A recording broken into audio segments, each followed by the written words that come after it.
स्वागत है आपका। ब्रेक के बाद अगली खबर की ओर चलते हैं। यमन में जहां हुथी विद्रोहियों के खिलाफ अमेरिका पहले से ही बमबारी कर रहा था, वहीं राष्ट्रपति ट्रंप के सत्ता में आने के बाद इस सबसे बड़े अमेरिकी अभियान में अब ब्रिटेन भी शामिल हो गया है।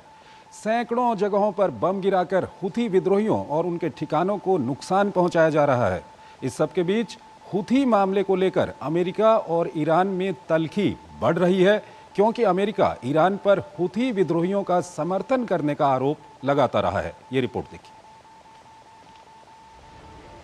यमन में पिछले कुछ दिनों से हुथियों के खिलाफ जारी अमेरिकी सैन्य अभियान को अब ब्रिटेन का भी समर्थन मिलना शुरू हो गया है। 2 दिन पहले हुथियों के ठिकानों पर हुई एक संयुक्त कार्रवाई में विद्रोहियों के बुनियादी ढांचे को जबरदस्त नुकसान पहुंचा। ऐसा पहली बार हुआ है जब अमेरिका के साथ ब्रिटिश सैनिकों ने ऑपरेशन रफ राइडर में सक्रिय भागीदारी की। दरअसल ये अभियान 15 मार्च से जारी है, जिसके तहत अब तक 1000 से ज्यादा हमले किए जा चुके हैं। ब्रिटेन के मुताबिक हमला यमन की राजधानी सना के दक्षिण में स्थित इमारतों पर किया गया, जहां हुती विद्रोहियों द्वारा ड्रोन तैयार किया जाता था, जिसका इस्तेमाल लाल सागर और अदन की खाड़ी में हवाई हमला करने के लिए किया जाता था। रक्षा मंत्रालय के मुताबिक हमला रात के अंधेरे में किया गया ताकि आम नागरिकों को नुकसान न हो।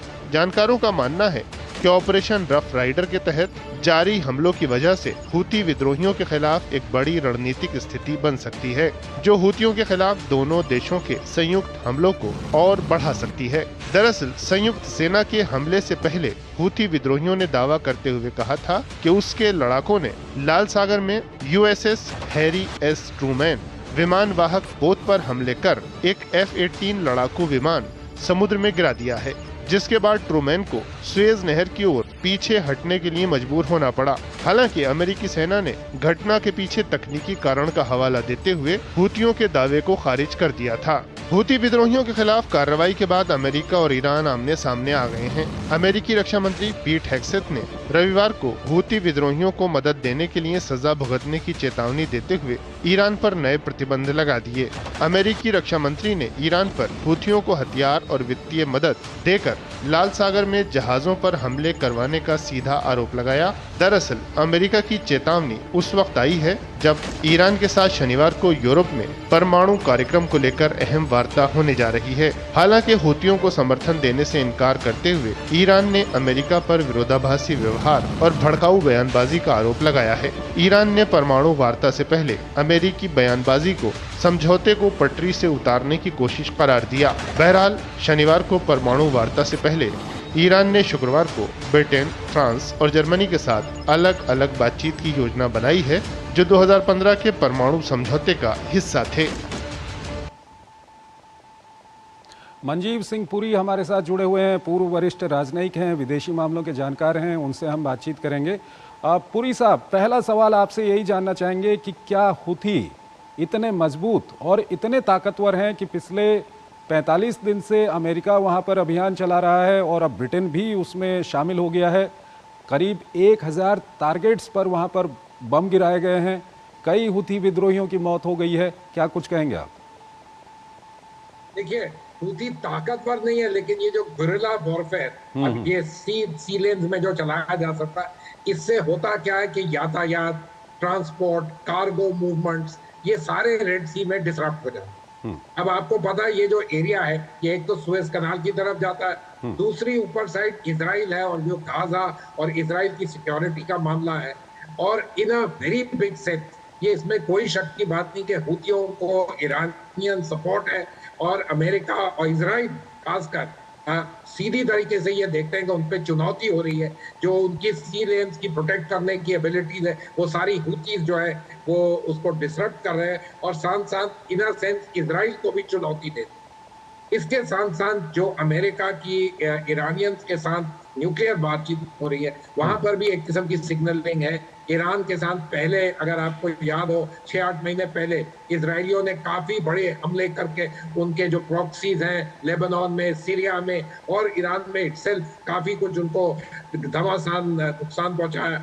अब अगर हुतीज के साथ हो जाए तो इन अ सेंस जियोपॉलिटिकली ईरान थोड़ा सा, जिसको कहते हैं, अंडर कंट्रोल हो जाएगा इनके।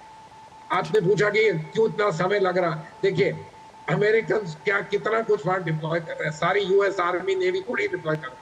एक एयरक्राफ्ट कैरियर थोड़े बहुत अपने ये जो तकनीकी एबिलिटीज है इनको लगाए, ताकि हुतीज पे बहुत जबरदस्ती से उनके ऊपर निशाना पड़े, उनकी हत्याएं हो, उनके डैमेज हो, लेकिन अपनी तरफ कोई खास डैमेज बिल्कुल ना हो। ये एक F-15 गिर गया, ये ठीक है, लेकिन मौत नहीं होनी चाहिए, अपने लोग बचे रहने चाहिए। तो ये एक किस्म का टेक्नोलॉजी वॉरफेयर उनके अगेंस्ट लड़ाया जा रहा है, और इसके जियोपॉलिटिकल बिल्कुल इम्प्लीकेशंस हैं ईरान की तरफ पॉइंटिंग।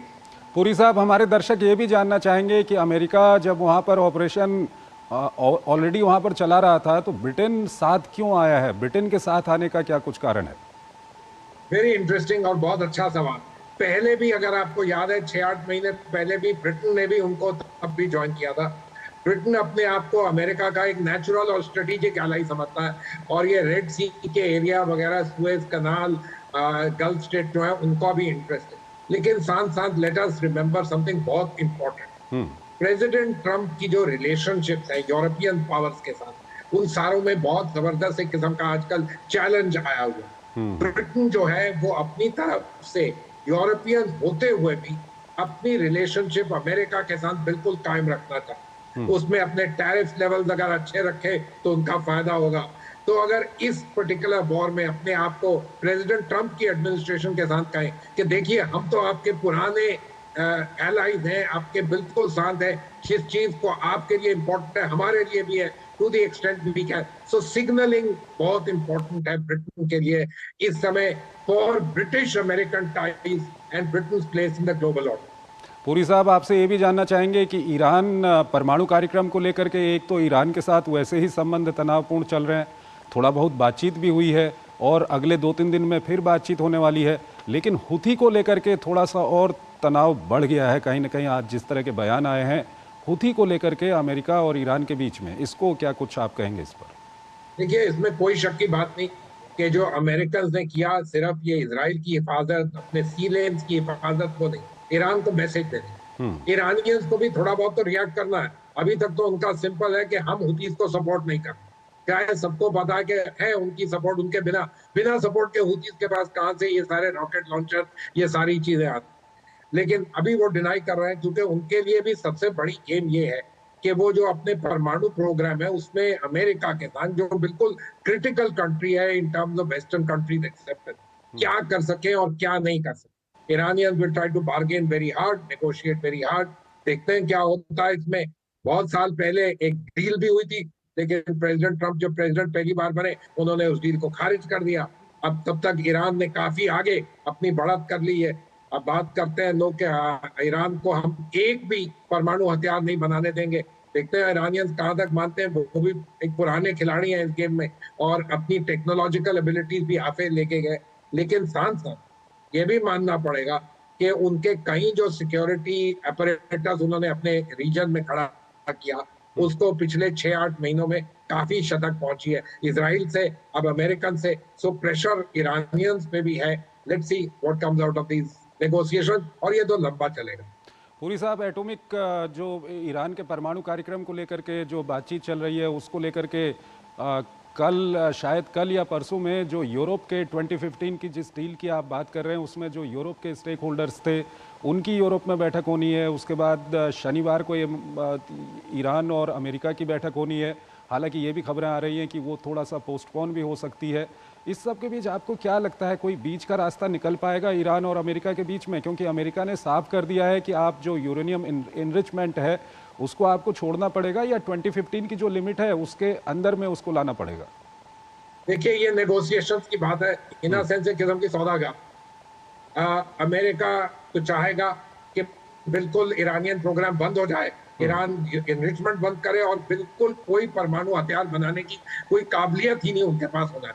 यही उनके जो एलाइज हैं इजराइल, वो भी बिल्कुल चाहेंगे। यूरोपियन जो है वो परहैप्स ये इतना ही छूट देने के लिए तैयार हो कि आप रिसर्च करें, टेक्नोलॉजी करिए, don't develop it into a nuclear missile, nuclear bomb etcetera etcetera, क्योंकि उससे सारा ग्लोबल जियोपॉलिटिक्स के बारे में बहुत चेंजेस आ जाती हैं और एक किस्म का टेंशन आता है। Europe is much closer to Iran, इसमें कोई शक की बात नहीं है। लेकिन ये नेगोशिएशन याद रखिएगा, ये पहले भी हो चुकी हैं और आगे भी होगी। प्रेसिडेंट ट्रम्प ऑफ कोर्स समझते हैं, ये मानते हैं कि वो बिल्कुल अकेले शक्तिशाली, बहुत पावरफुल है, लेकिन आप देख ही रहे हैं कि ये ऐसी बात तो नहीं है कि जो दूसरे साइड भी है, जो अपनी तरफ से पुराने कंट्रीज हैं, जिनके पास अपनी टेक्नोलॉजीज है और जो सहन चुके सैंक्शन वगैरह बहुत साल, वो अपनी तरफ से क्या कहें। At the end of the day Iranians के लिए भी ये डोमेस्टिक इशू हो जाता। प्रेसिडेंट ट्रम्प के लिए डोमेस्टिक इन द सेंस के सक्सेसफुल भी is something he will be able to send to it. Europeans के लिए in a sense much more crucial कि उनके नेबरहुड में और किस्म की एक परमाणु शक्ति जो उनके साथ फ्रेंडली और अलाइड नहीं है, वो ना उभर के आए। ठीक है, बहुत बहुत शुक्रिया सर हमारे इस कार्यक्रम में जुड़ने के लिए और दोनों ही महत्वपूर्ण विषयों पर अपना महत्वपूर्ण विश्लेषण हमारे दर्शकों के सामने रखने के लिए। और यहाँ पर हम एक छोटा सा ब्रेक लेंगे, ब्रेक के उस पार कुछ और आज की अंतर्राष्ट्रीय खबरें आपको बताएंगे।